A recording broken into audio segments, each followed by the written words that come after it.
Vamos lá para mais um episódio do Descomplicando a Veterinária Podcast. É o quinto episódio, eu vou contar para vocês que eu tô mais à vontade, mas os primeiros eu fiquei muito ansioso, muito nervoso e o negócio tá ficando legal. Sabe por que eu acho que tá ficando legal? Porque tem propósito, né? A ideia aqui é contribuir para você, estudante de veterinária, fazer algo que vá mudar. Às vezes eu fico pensando em casa, a gente ficou ali uma hora conversando, falando de coisa técnica, mas algo que às vezes nem é técnico, sobre postura, sobre uma questão pessoal que o convidado traz, eu acho que muda a realidade do aluno. Então, isso tem me feito ficar satisfeito, sabe? Então, tô bem feliz. Mas para eu fazer isso, gente, sozinho eu nunca vou conseguir. Então, essa infraestrutura aqui que eu uso é do Hub. O Hub 2181 está aqui em São José dos Campos, mas ele atende várias cidades, outros estados. Além de ser uma solução para o audiovisual, na publicidade, no institucional, ele tem um braço aqui da empresa que atende você, infoprodutor, né? Então, você que me acompanha ali no TikTok, vê meus criativos, todos aqueles criativos eu faço no estúdio que tem lá embaixo. Então, você infoprodutor que tem aí seu desejo de começar uma audiência qualificada, fazer os criativos, o seu infoproduto, lançamento, aqui no Hub você consegue. Outro parceiro que eu não posso esquecer é o André, Altec. Altec Equipamentos. Ele produz equipamentos para veterinário e eu gosto sempre de lembrar. É para o anestesiologista, mas você, dono de clínica, que quer ter o seu centro cirúrgico com equipamento de qualidade, o André tem o Smart, tem o calibrado, tem o universal, ele faz tudo para você ter o seu centro cirúrgico com confiança, né? Porque tem que confiar no aparelho. E se você já tem e precisa fazer a manutenção ali, conforme as periódicas, né? Ele também faz. Então, André, obrigado de coração. Hub 2181, obrigado. E hoje, né? Deixa eu falar um negócio importante aqui. Você que me encontrou aqui no YouTube, tava passando por aí e me encontrou. Ó, aqui embaixo tem um sininho. Se inscreve nele que toda vez que sair um vídeo, você vai ser notificado. E sabe uma mãozinha que tá aí? Clica nela, vai ser legal, né? Isso mostra pra gente que a gente tá no caminho certo. Lá no YouTube, lá no Instagram, você pode me seguir que todo dia eu libero vídeos que facilitam a vida do graduando. Esse mesmo vídeo também eu disponibilizo no TikTok e o áudio do podcast você também pode ouvir no Spotify. Imagina que gostoso ir pra academia ouvindo a minha linda voz. Então, no Spotify você também encontra o Descomplicando a Veterinária. E chega de suspense. Hoje tô aqui com ela, doutora Nájila. O sobrenome é um pouco difícil, é Asaf. Asaf. Doutora Nájila trabalha com endoscopia veterinária, né, doutora? Isso mesmo, doutor. Bacana. A gente falou aqui com o cirurgião, com a medicina integrativa já, deixa eu ver, com a patologia. Com a endoscopia, vamos ver se você defende seus pontos aqui, que tem alguns pontos que eu já vejo aqui que dá pra arrumar um UFC, umas brigas aqui entre você e o cirurgião. Ixi, e vai longe a briga, viu? Ó, eu não vou revelar a minha idade, né, mas antigamente, quando a gente falava em endoscopia pra veterinária, né, porque evoluiu, teve um avanço nos últimos anos, né, a endoscopia era só pra tirar a aliança, a moeda dentro do estômago, né? Eu já tirei uma aliança, por endoscopia, né? Eu falo mas é um anestesiano, de uma galinha da Angola. Nossa.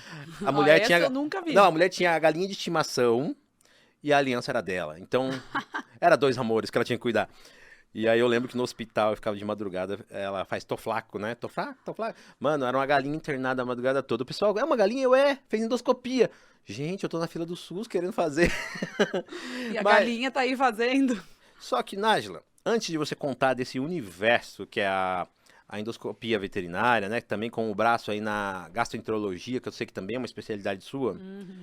Se apresente pra gente, diz aí quem é a Nájila, onde se formou, né? Aonde você atua, o serviço que você presta, né? Pra gente aqui da região, até os alunos que estão de outros estados, entender essa dimensão, né?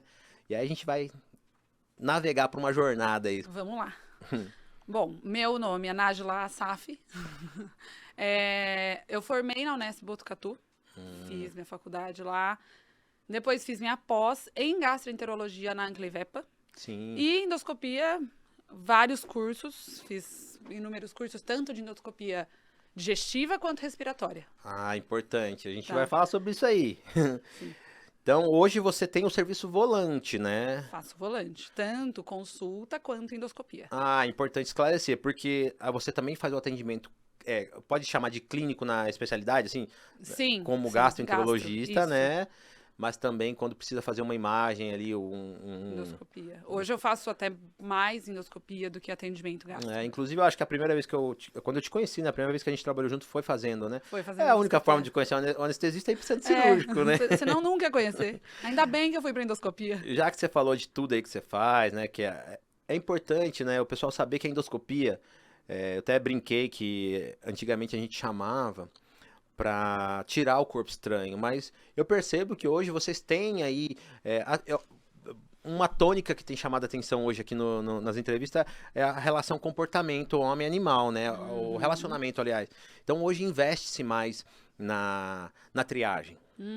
Né? Então, hoje a preventiva ali, a diagnóstica, às vezes o cão que tem aquele vômito recorrente, não é só porque ele comeu algo, né? Então hoje vocês têm aí uma gama de coisas que vocês fazem além de tirar o corpo estranho. Tem. A endoscopia, ela é diagnóstica.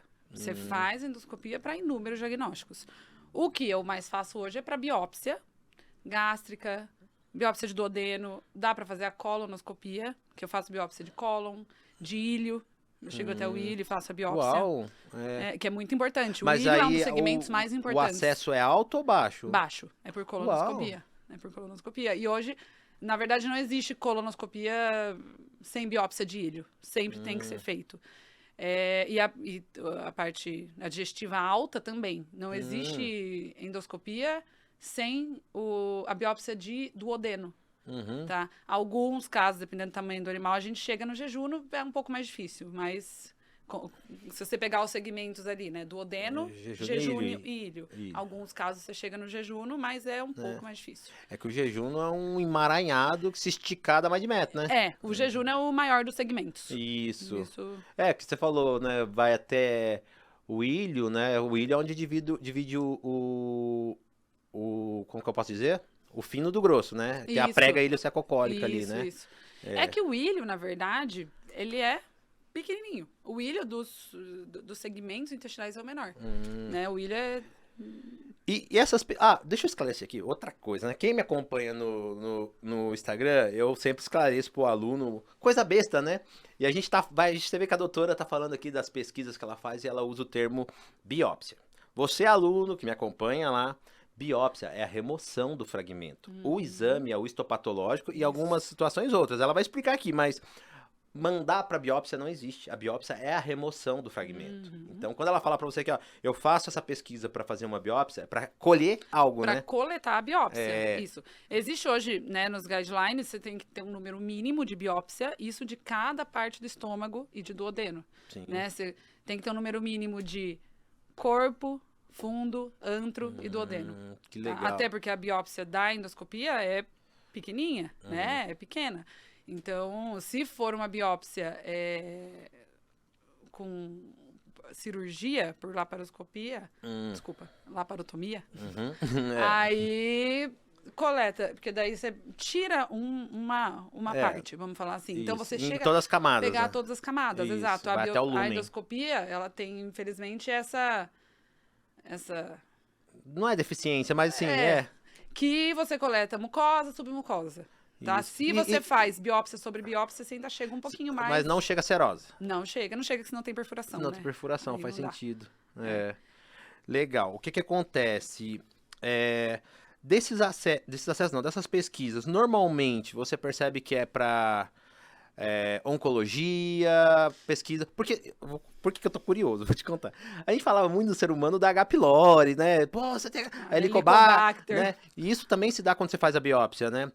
Eu fiz esse dia em mim, e aí eu vi, né, que tava nessa pesquisa. Sim, existe a pesquisa de Helicobacter. Hoje, se a gente começar a falar de Helicobacter aqui, a gente fica até depois de amanhã, tá? Porque Helicobacter é um assunto... Eu acredito. Que vai longe. Primeiro que animal não tem a Helicobacter pylori. A pylori é exclusiva do humano. Tá? Tem outras espécies de Helicobacter. Olha só que interessante. Então, só que assim, hoje em dia, os estudos não correlacionam, assim, o vômito com o Helicobacter. Tem animal que não vomita e tem Helicobacter. Faz sentido. Entendeu? Que não tem a clínica, né, a sintomatologia e tem a bactéria. Sim. Então, hoje é bem controverso. Tem gente que trata, tem gente que não trata. Vai longe a história, Entendi. viu? Ó, eu vou fazer umas perguntas aqui, não leva a mal pelas bizarrices, Lá mas... vem. Não, porque o ser humano tem a gastrite nervosa. Cão não tem boleto pra pagar. Mas a gente Vida sabe boa. que o estresse do cão, às vezes, é ficar longe do tutor, mudar de casa. O gato, né? O gato é neofóbico, né? Exato. Então, assim, tem hoje, você percebe, nesse universo que você vive aí da endoscopia, que tem tido essas triagens, e aí você vai lá. Porque eu falo assim, a triagem, às vezes, ela é exclusiva. Eu não peço o exame pra dizer notícia ruim, às vezes pra dizer que não tem nada. Sim. Né? Sim. Pra dar notícia boa. Então, de você fazer toda essa triagem, fala assim, sei lá, é comportamental ou eu posso estar viajando aqui, né, nessa ideia? Não sei. Então, o que eu sempre explico, e aí eu até explico mais como clínica, o que a gente entende hoje é que o animal tem uma gastrite, né? Para você falar que o animal tem uma gastrite crônica ou uma doença inflamatória intestinal, com diagnóstico definitivo, sempre tem que ter um histopatológico. Sim. Tá? Então, ok, chegamos no histopatológico, ele tem uma gastrite crônica. E aí, tem alguns motivos, mas o estresse não é um deles. Ah, olha tá? pra você ver, porque Não é. eu fui clínico, né? E o tutor fala, doutor, será que ele tá estressado? Porque a gente fala assim, às vezes o tutor é cardiopata, o cão também é. E o Sim. tutor chega pra mim e fala assim, eu tenho gastrite nervosa, posso Então, dar meu omeprazol? E o ponto é, eles às vezes têm vômito, diarreia, dependendo do quadro, por estresse.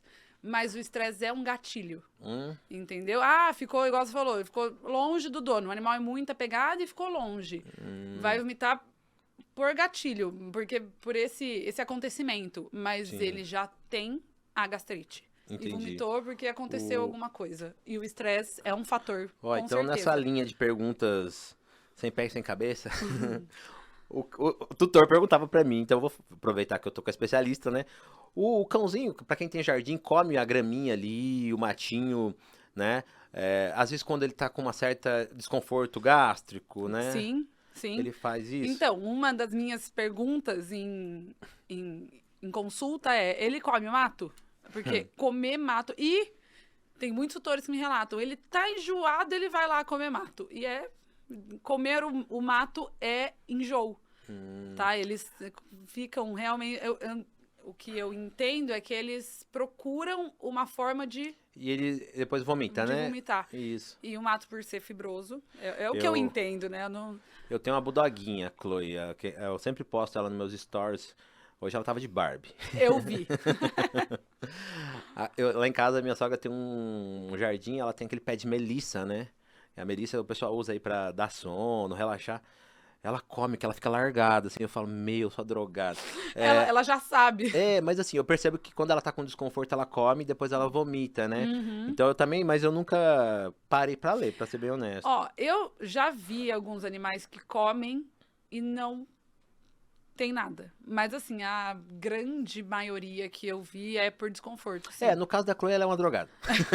É esse caso. É esse caso aí, A que não Chloe tem eu tenho nada. que levar ela em Ela só outro gosta setor. O meu cachorro gosta de capim-cidreira. Ah, E ele não tem nada, ele não vomita, Então. ele não tem sintoma nenhum.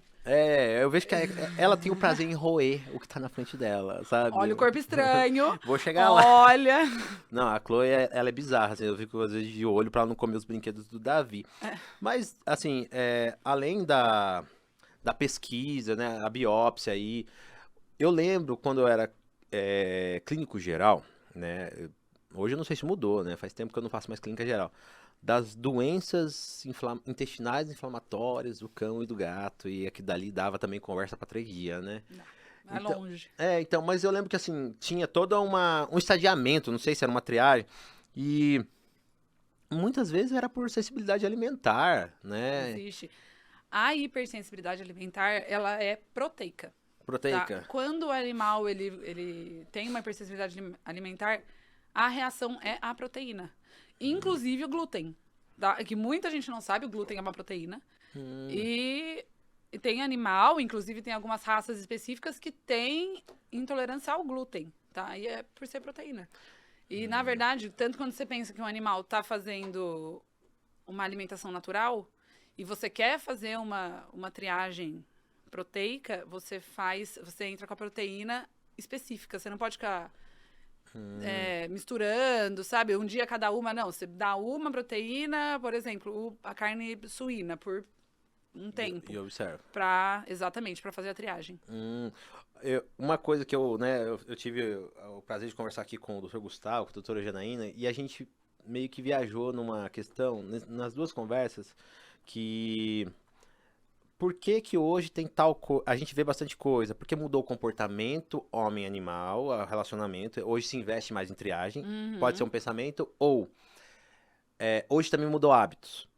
Então, assim, hoje eu vejo mais cão com essas sensibilidades alimentares porque mudou o hábito alimentar ou porque hoje investe mais em triagem? É uma pergunta a se fazer. Porque era subdiagnosticado. Exatamente, né? Os subclínicos da vida, né? E eu também conversei com a doutora Laísa, né? E a gente viu que hoje é real, né? Hoje as pessoas se preocupam muito com o que vai comer. Tem uma geração que é muito fitness, natureba, e não tá errado. Só que esquece que o requerimento energético e tudo mais do cão é diferente, acaba dando aquilo que come. E a outra verdade também é aquelas pessoas que não tem tempo pra nada, que é a geração iFood também, né? E também chega e oferta qualquer coisa pro cão e pro gato. Então, será que isso também tem feito aparecer aumentado casuísticas de gastroenterites? Eu acho que a gente não tem certeza de nada, né? Mas meu achismo é que sim. Na verdade, muita coisa mudou de 50 anos pra cá, né? Eu não sou tão velha assim, mas muita coisa mudou. Eu lembro quando eu era criança, eu morava numa fazenda, eu lembro do meu avô fazendo para os cachorros da fazenda, era fubá com arroz e galinha, nossa, uma bagunça. E mudou muito. É o que você falou, mudou muito a parte relação homem-animal, né? Hoje a gente é muito mais próximo. É verdade. E talvez a tecnologia trouxe um pouco, muito benefício, mas talvez essa parte de você ofertar qualquer coisa, porque você não tem tempo, a gente tá nessa vida sem tempo, né? Pode prejudicar, sim. A gente, é o que eu falei, a gente não tem certeza de nada, mas eu acho que pode prejudicar, sim. Assim, do ponto de vista veterinário, até nós que temos nossa vida corrida, a gente consegue saber uma ração de qualidade. E às vezes quando você tá com o leigo, vamos dizer, o tutor, que não sabe, né? Pra ele, apareceu no comercial, é boa, né? O vizinho falou, essa aqui que eu dou. Ele fala, legal. Né? A gente entra no corredor de ração de hospital, tem inúmeros de tudo quanto é cor, tudo quanto é tamanho, de grão, de pacote e valores, né? Então ele fala assim, nossa, colorido, chamou atenção, o cachorro que tá na embalagem tá rindo. Né? Essa é boa. Então, e acaba acontecendo, nem sempre né? É assim, né? A Chloe hoje, ela tá numa dietinha com a doutora Laísa, mas demorou pra acertar também. O Bulldoguinho, não sei o que acontece, ele tem bastante. O Bulldog é um prêmio, viu? A minha casuística de Bulldog é gigantesca, o tanto que eu atendo de Bulldog. Eu percebo, eu anestesio bastante. Eu tinha uma colega até que falava que ela tava escrevendo algo, ela do ultrassom, tá? Sobre pólipos em Bulldog, que ela tinha observado bastante nas imagens, sabe? É uma raça nova também, né? Eu acho que a gente vai começar a ver muita alteração daqui a pouco, porque agora que a gente tá indo pra senilidade de quando chegou. Então, agora que tá aparecendo pra mim também o Bulldoguinho de 10 anos no centro cirúrgico, né? E a gente falou aí da parte gástrica alta, né? Quando você ouve EDA lá no pedido, você é aluno de veterinária, é endoscopia digestiva alta. Porque se a gente pensar anatomicamente, o acesso, né, Doc? O acesso é o alto, né? Então, tem a endoscopia digestiva alta e endoscopia digestiva baixa. Tá, então a gente vai continuar aqui na cabeça, tá? Já que a gente tá falando ainda da parte alta, a gente vai descer, tá? Além da parte gástrica, vocês também fazem triagens ali de parte respiratória, a rinoscopia, né? A parte respiratória, traqueoscopia, né? Isso. Então tem essa importância tanto de triagem quanto de terapêutica, né? Então, e hoje, a rinoscopia, também como a gente comentou da endoscopia digestiva alta, ela pode servir para coleta de fragmento, para avaliar uma neoplasia, para avaliar um fungo. Né? Verdade. Tem retirada de corpo estranho, né? Às vezes eu já peguei uma grama no nariz e ninguém descobria. E foi fazer a rino, era uma grama. Olha só. Um pedacinho ali de matinho. A imagem, ela é tanto na parte diagnóstica como corretiva, lá, né? No caso, a remoção ali, né? Você foi para um diagnóstico e acabou corrigindo, exato, né? Exato. Então é terapêutico. Resolveu, né? Exatamente. eu tenho vários amigos, né, da área da imagem por endoscopia, né? Eu gosto muito do Fernando, o Alê, são caras que Sim. moram no meu coração. E eu e o Alê, a gente trabalha muito junto, né, cara? Eu amo aquele cara, é gente boa demais. E a gente pega umas loucuras aí no dia a dia, né? Vou chegar lá nas histórias bizarras, Vamos ver. as coisas que você remove do estômago, mas eu e o Ale, uma vez, a gente fez foi uma paresia de laringe, né? Paresia de Paresia de laringe, laringe. labrador. Labrador, raça super predisposta. Muito. Você fala paresia de laringe, igual o colapso traqueia, né? Você lembra do York. É. Esse você pensa E- no labrador. É. E aí eu lembro que ele fez o diagnóstico numa semana comigo, né? Tinha feito o raio-x, porque eu não sei, algumas pessoas, até por acesso, né? Ser menos invasivo, uma vez que lança a mão da anestesia, você vai lá, faz a tangencial, a lateral no raio-x e é sugestivo de. Mas, isso pra colapso, né? Mas assim, pra algumas coisas. E aí, tinha já um diagnóstico por endoscopia da paresia. E quando a gente foi fazer a cirurgia, foi muito legal, porque o ato cirúrgico se dava a partir da endoscopia, porque Junto. ele lançava a imagem na tela pra cirurgia.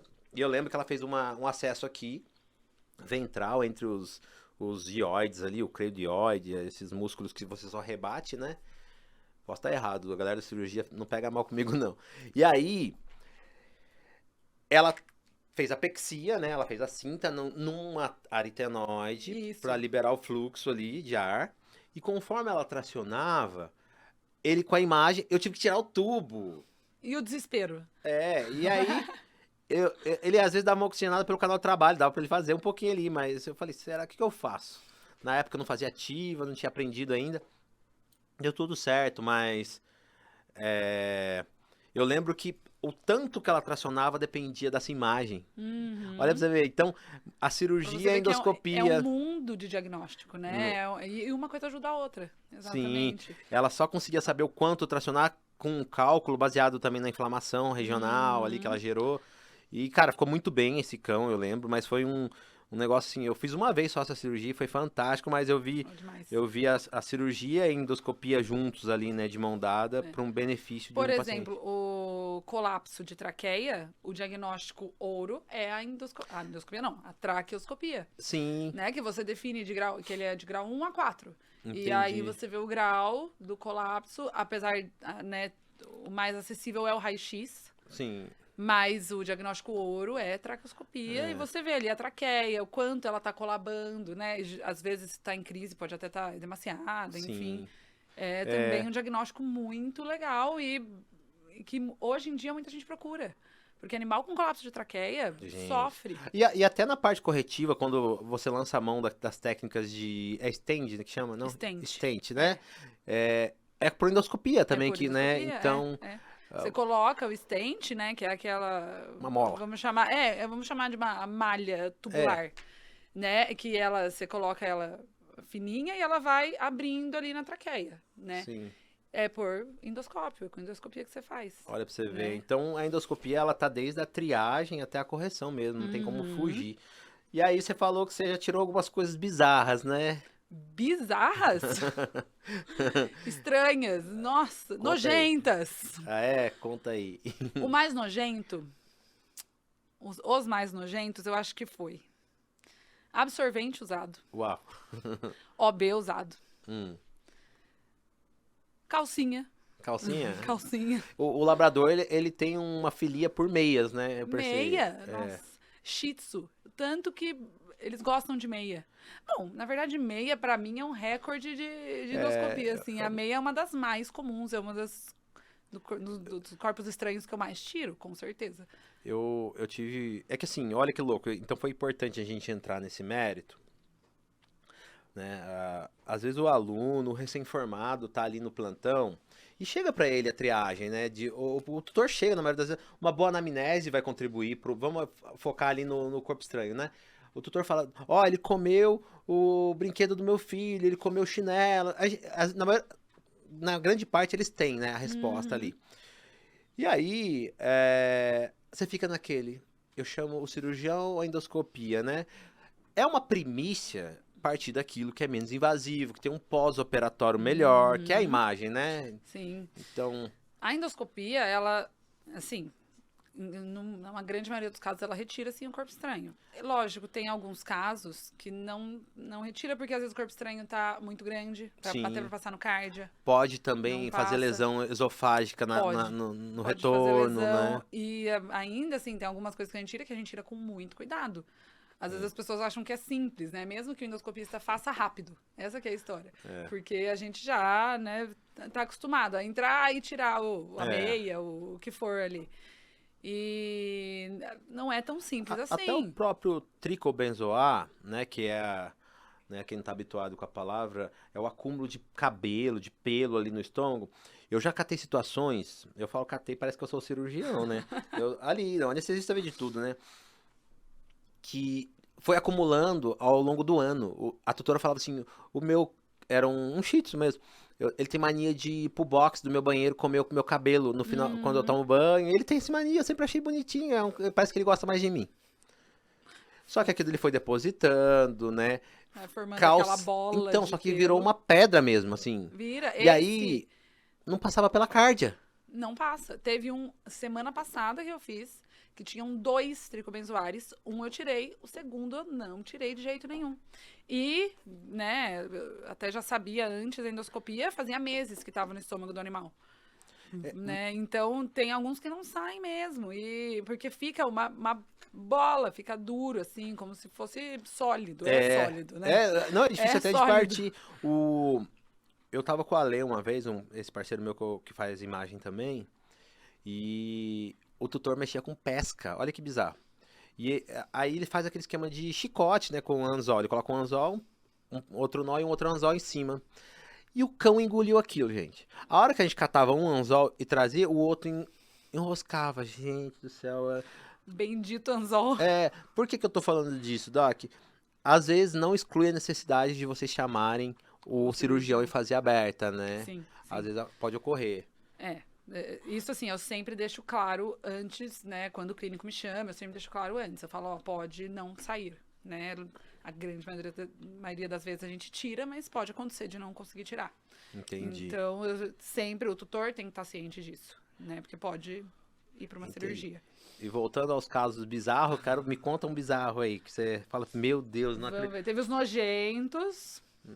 Agora, anzol. Teve uma vez um anzol que eu tirei que ele tava enroscado na mucosa do esôfago.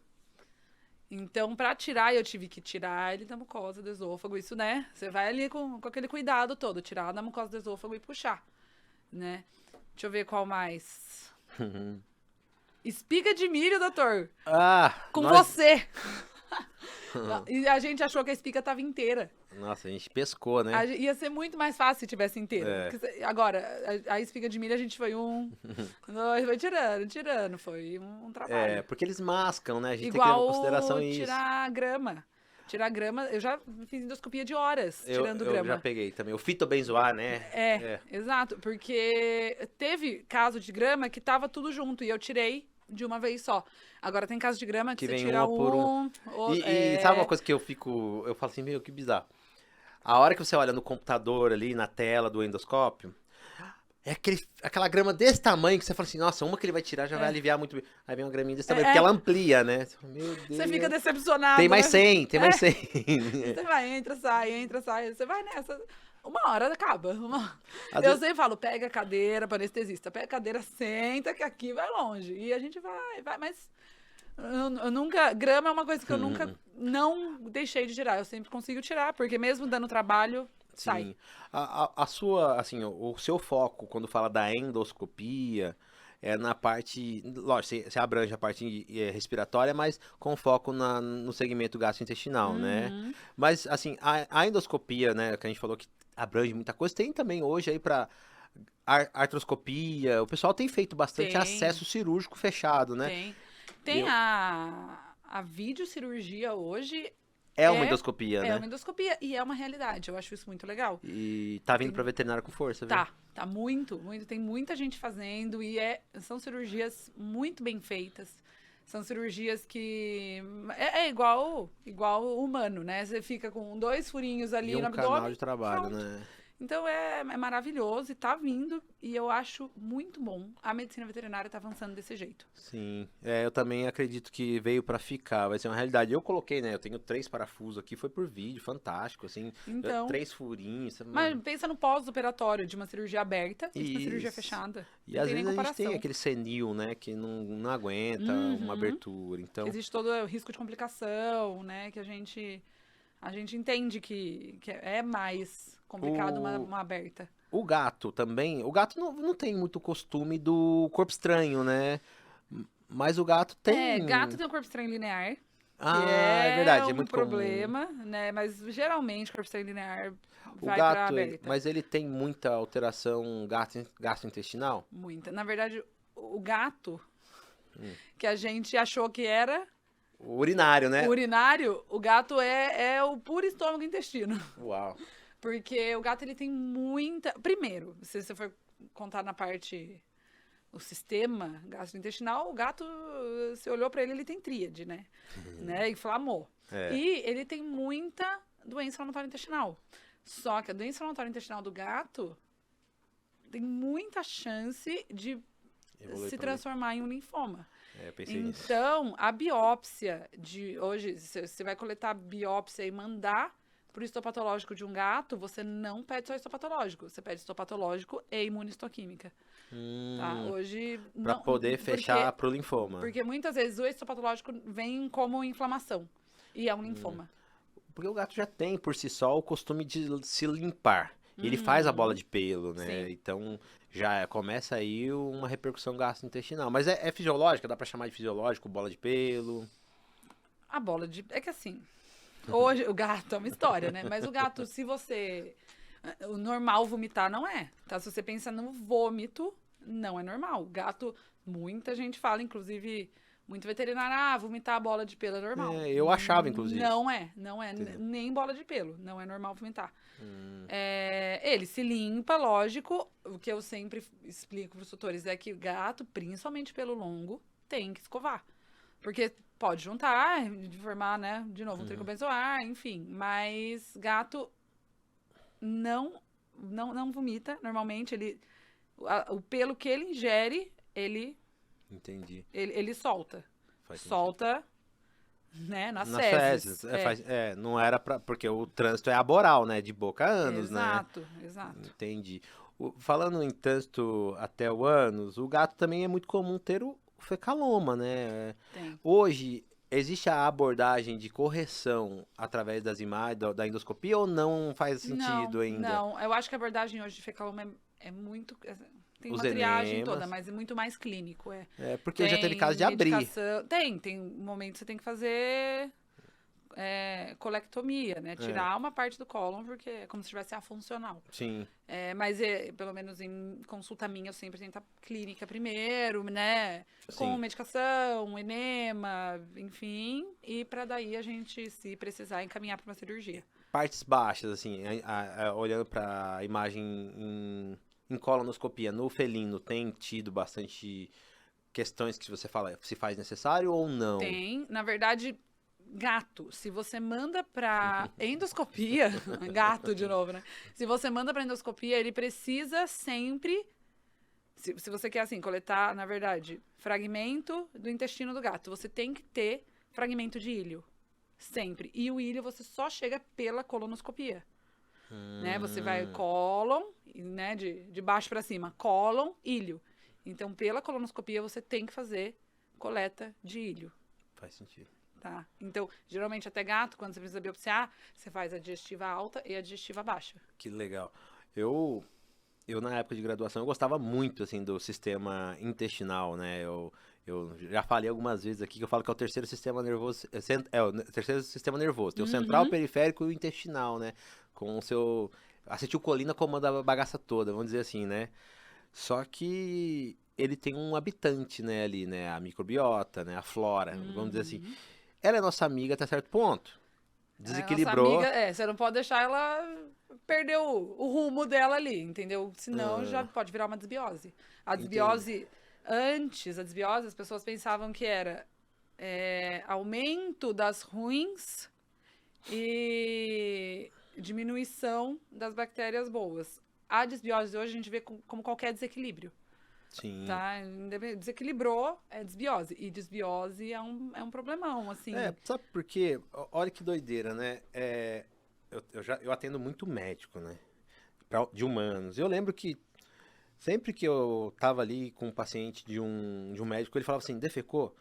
Porque para ele era um fator determinante para dar alta, o intestino voltar a funcionar, por causa de translocação, né? Sim.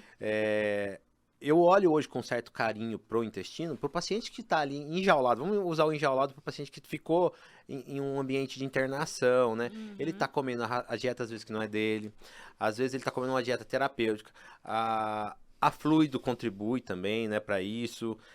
Antibiótico, não sei até que ponto. Eu não sei dizer até que ponto que o antibiótico ele também acaba lesando essa flora, né? O antibiótico dá muita desbiose. Entendeu? Causa muita desbiose. A gente sabe que fica às vezes 15, 20 dias no antibiótico ali, dependendo da situação, né? Exato. E não é um só.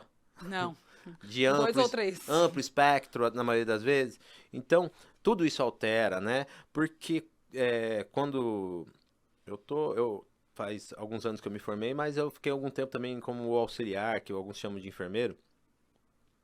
E a gastroenterite na veterinária se dava, né, a parvovírus, a Era muito infecciosa, Isso, né? os pacientes que chegavam ali defecando sangue, né, com uma hematoquesia, aquela que você sente quando chega na clínica já, né? Já sabe que é parvo, né? E era quando a gente dava atenção e olhava com aquele olhar de receita de bolo, né? Não. Metronidazol. Quem não pensou quando Exato, falou da exato. parvo, né? E é muito mais que isso, né? Hoje, ainda bem, a gente tem muito menos caso, né? Isso depende, né, de onde você mora, enfim. Mas a gente tem muito menos caso das infecciosas, Isso. porque as pessoas estão vacinando mais. Sim. Mas ainda assim, existe muita, né, gastroenterite aguda, vamos falar assim.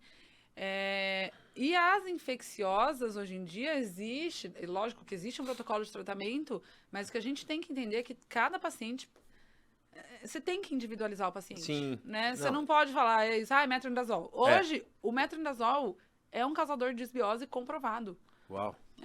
Então, não é qualquer um que você vai entrar. A gente tem que tomar cuidado com as receitas de bolo. Eu acho que tem que tomar muito cuidado. Porque era o que a gente pegava, né? Então aí entra naquela tônica, né? Hoje melhorou a tecnologia e a procura, né? Vamos falar assim da oferta. Hoje o tutor ele tá disponível a triar mais, né? Então a gente tá vendo que o intestino é muito mais que essas virais, né? Que tem ali um linfonodo sim que pode inflamar, que aquela proteína, que você citou seu avô, né? Fazia aquele. E a gente não sabe até que ponto tinha cão ali que inflamou ou não. Ele comia a grama, ele fazia as fezes longe. A gente não sabia, né? E lógico, também era um outro estilo de vida daquele animal, ele se adaptou, né? O cão ele é muito legal nisso. Então hoje esses cães que a gente tem aí na clínica de cães e gatos, a gente vê que aparece por umas causas muito diferentes de antigamente, né? Então não dá pra fazer como fazia antigamente. Você matou a charada quando você usou a palavra de fazer individualização do paciente, Tem que né? ter. É importantíssimo isso. Tem que ter. Olha, Doc, intestino dá pra falar bastante coisa, viu? Se deixar, a gente vai longe. Mas, assim, me conta uma coisa, eu pergunto isso pra todo mundo que vem aqui, porque é importante, né? Eu falo assim, nós, às vezes, a gente tá ali inspirando pessoas, né? O aluno, ele olha, às vezes, pra você, o estagiário da clínica que você chega e fala assim, meu, que legal que essa doutora faz. Porque eu caio, às vezes, num dilema na minha vida, que assim, eu chego em casa, hoje eu fiz 6 cirurgias e depois eu vim aqui pro estúdio. Às vezes é tão natural que a gente faz que a gente não vê a importância. Não sei você. Sim. Você fala, mas hoje eu tirei uma espiga de milho. Hoje eu salvei um gatinho que vomitava há tantos dias. E a gente não percebe o tanto de coisa que a gente faz que beneficia. Pra gente fica comum. Entra na nossa rotina e a gente não vê a importância do que a gente tá fazendo. Mas às vezes tem aquele estagiário que tá ali olhando e falando assim, eu quero ser igual a doutora. Né? Exato. Ver aquele... em tudo, na verdade. Tanto na profissão, as pessoas se espelham na gente, né? A gente não percebe, mas a gente é um mídia espelho. social trouxe isso, né? Além de você ser técnico ali e colocar, você também coloca o seu estilo de vida, o lifestyle, né? Você na sua academia, você na sua igreja, você com o seu cão. Doutor, eu tava conversando isso com um amigo meu, eu não sei se você concorda comigo. Ele me falou e eu achei muito válido. Hoje em dia, porque quando eu tinha, o meu Instagram era fechado antes. E aí eu falei, eu não sei se eu faço Instagram profissional, não sei o que eu faço. Aí ele falou assim pra mim, hoje em dia, a partir do momento que você é profissional, o seu Instagram é profissional. Então, assim, não existe mais fazer Não é que não existe fazer. Tem gente que faz e tudo bem. Mas o porquê? E o que eu vejo nos endoscopistas que eu me espelho? Eu quero ver a vida da pessoa. Sabe? Eu quero saber o que a pessoa tá fazendo. Sim. Eu quero... Porque a gente gosta. A gente é inspirado, né, para essas pessoas, né? Eu quero ver se a pessoa foi na igreja com a família, se a pessoa foi no parque. Umas bobeiras, mas a gente gosta de ver. Sim. Né? Sim. É legal. Eu sou apaixonado pelo digital, né? Eu tenho aí o meu canal ali no Instagram, que eu publico todo dia, tecnicamente, para alunos, mas eu não deixo de postar o Davi, né? Atrás do cara que tá falando ali sobre um assunto técnico, tem o pai do Davizinho, o pai apaixonado, tem o pai da Chloe, né? A Chloe não é pet, né? Papai. Então, a gente tem sim que mostrar para as pessoas que dá para ser o profissional, mas dá pra você ter uma vida normal. A sua vida, exatamente. E tem que ter, né? E pra essa geração aí que tá assistindo a gente, quer ser uma nova Nájila. O que você tem pra dizer? Porque, assim, eu nem perguntei no começo, você se descobriu endoscopista ali na faculdade? Porque eu entrei pra ser anestesista. Praticamente, eu nem sabia que existia endoscopia na faculdade. É mesmo? Só pra você ter ideia. Na verdade, lógico que eu sabia, né? Mas era distante de mim. Sim. Na faculdade, quando eu tava terminando a faculdade, eu queria fazer cirurgia. Eu queria ser cirurgiã. Né? Meu TCC foi ortopedia.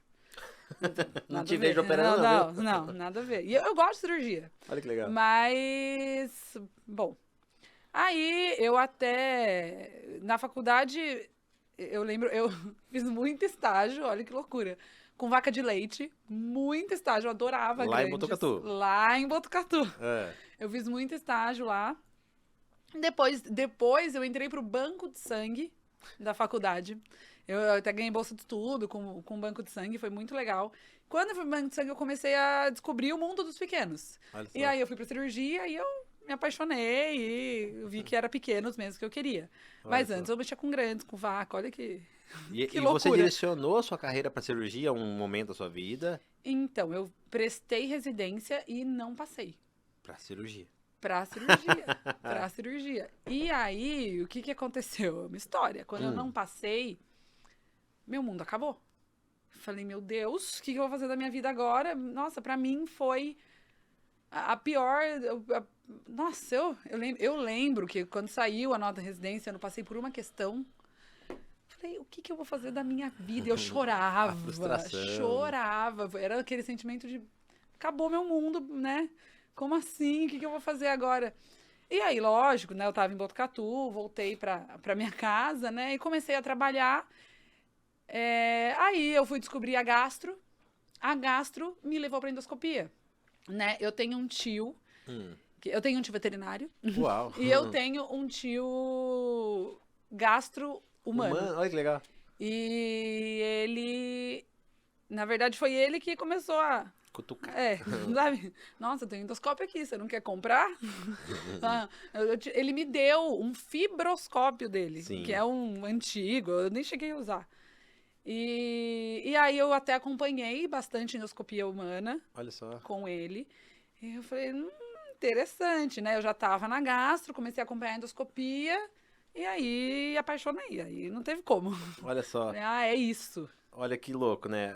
Há um minuto atrás você falando de como você influencia as pessoas, né? O quanto a gente influencia, às vezes, com o nosso dia a dia ali, um estagiário dentro do centro cirúrgico. E às vezes eu acredito que o aluno, né, tem essa frustração. O pessoal que me acompanha ali no Instagram, aqui no YouTube, às vezes tá na graduação. E pode ser que amanhã ele preste uma prova de residência, né? E não passe. Mas o plano B, gente, tá tudo certo, cara, né? Você vai se descobrir. Não, e isso eu acho muito... Quando eu conto essa história para as pessoas, eu falo isso. Pra mim, Deus escreve certo por linhas tortas. Acredito nisso. Porque foi, pra mim, hoje eu não me vejo fazendo outra coisa. Sim. Não me vejo, eu amo o que eu faço. E se eu tivesse passado na prova de residência, eu não estaria fazendo isso. Eu estaria fazendo cirurgia. Ia estar operando, né? Então, assim, é lógico, a gente quer, vai no que você quer. Porque a gente gosta, né? Faz o que você quer. Se não der certo, tá tudo bem, É. sabe? Eu, na época, nossa, me descabelei. Por quê? Eu tava, né, com aquele sentimento todo, mas calma, né? Tem que ter calma, paciência, que as coisas vão se encaminhando. Estuda. Não pode deixar de estudar, porque tem que estudar. Verdade. Mas vai dar certo. Caramba, que doideira. Eu achei que, quando eu te conheci na endoscopia, eu achei que você entrou pra ser endoscopista. Não, entrei pra ser Olha cirurgia. Muito bom. E eu, na escalada ali no começo desse episódio, eu falei, né? Às vezes a gente fala de tanto termo, tanta coisa técnica aqui, e o que pode ser que fez sentido para aquele aluno que está assistindo, não tem nada a ver com a técnica. Não tem nada a ver. Não é? Quem me acompanha em centro cirúrgico sabe, né? Eu tenho minhas máximas, minhas filosofias de centro cirúrgico. E eu falo que a veterinária, doutora, ela é só uma desculpa pra gente ter que se relacionar. Né? Já entrei em centro cirúrgico ali que eu precisava só chorar, porque... nossa, a fase de gestação do Davi, eu e a Jéssica, a gente teve uns momentos de tensão ali com o bebê. E eu vi ali, na época foi com uma... oftalmo, né? Eu cheguei pra operar e eu desabei. Ela parou a cirurgia, a gente tava preparando assim, e eu só desabafei do caso do neném, né? Não era nada, mas naquele momento meu chão tinha desabado. E aquela oftalmo, ela me ouviu. Então, eu percebo que é isso, a gente no centro cirúrgico ali, meio só quer conversar e encontra um amigo. Então, a veterinária, ela é uma desculpa pra gente ter que se relacionar. Ela traz as pessoas, né, pra gente, né? E é muito bom. Eu também acho. Acho maravilhoso. E o Descomplicando é isso, gente. É pra você, aluno, né? Que você que assistiu, que veio até o final dessa conversa, desse bate-papo, você tem aqui buscado algo, encontrado algo que foi inspirador pra você, né? Então, que daqui, você que assistiu, possa se encontrar na gastro, na anestesia, no que for. Mas se não der certo agora, ali na frente você vai entender. Ficaria até amanhã falando de intestino, porque eu adoro. A gente vai longe se né? deixar, mas... Você volta, viu? Você volta, que tem bastante coisa que dá pra gente falar ainda, que foi muito bacana. Obrigado de coração por ter vindo, viu? Eu agradeço muito o convite. Eu fiquei muito feliz que só chama gente maravilhosa. E quando você me chamou, eu falei, o quê? Modesta, Como assim? vem de Botucatu ao papo. Até parece. Não, eu fiquei muito feliz, muito feliz. Obrigado pelo convite, de verdade. Você sabe que, assim, quando eu fiz o convite também, é porque eu tenho o prazer de anestesiar pra você e eu vejo o compromisso que você tem com o que você faz, né? Então, eu vejo a grande profissional que você é, né? Então, que os alunos que te acompanharem, né? Quando o seu GC apareceu ali com o seu nome, o seu arroba também estava junto. Então, convido a seguir a doutora, ver a rotina dela ali, né? Ver quanta coisa legal que ela faz através da endoscopia, tá bom? Obrigado. Imagina, obrigada a você. Olha lá, hein? 5º episódio, a gente vai ficando mais solto, tá aprendendo, hein? Eu tô aprendendo, eu tô seguindo os caras aí dos podcasts, mas a gente vai fazendo do nosso jeito, né? Vai criando forma. Gente, obrigado você que me acompanhou até aqui, né? É um prazer, cada episódio eu fico tão feliz com tantas histórias, com tanta coisa que eu aprendo. E esse é o Descomplicando. Você pode também me acompanhar lá no YouTube, aqui no YouTube, lá no Instagram e no TikTok. E você acredita que agora estão colocando no Spotify? Imagina, você tá no carro, você ouve o Roginho. Não sei se é uma experiência muito boa, mas gostaria de agradecer ao Hub 2181, que faz tudo isso acontecer, os criativos, né? O pessoal lá, o Gui. Gui, obrigado por mais um aí, viu? O Gui é que pilota aqui a mesa de corte, pensa num cara fera, sou fã. Obrigado por mais um. Obrigado ao Alê, né, que cuida de tudo isso aqui. E ao André da Altec. O André que faz aí os equipamentos para centro cirúrgico, né? Eu uso na rotina, não tô falando porque ele é só um parceiro. Quem acompanha meus stories vê, eu uso o calibrado da Altec. Então você que quer ter, né, um equipamento de qualidade no centro cirúrgico, Altec Equipamentos. Gente, chegou ao fim. Obrigado você que chegou até aqui. E vamos junto descomplicar a veterinária.